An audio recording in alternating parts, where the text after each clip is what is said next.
ওদের সাথে হোটেলে গিয়ে দেখা হবে।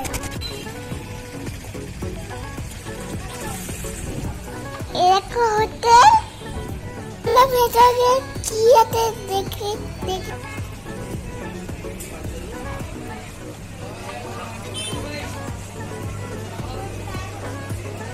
নিচে থাকতে দোকান, এখানে অনেক রকম খাবার পাওয়া যায়।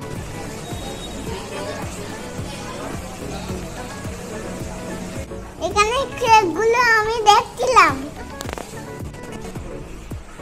আমি যখন ঢুকছি তখন আমাকে সবাই দেখছিল। আমি চেয়ার বসে এখন বসে পড়লাম। আমি এখন হোটেলে চলে আমি যাচ্ছি এখন বাবার মেনু কার্ড দেখতে। আমি মামার সাথে খাবো। আমি বিরিয়ানি অর্ডার করেছিলাম।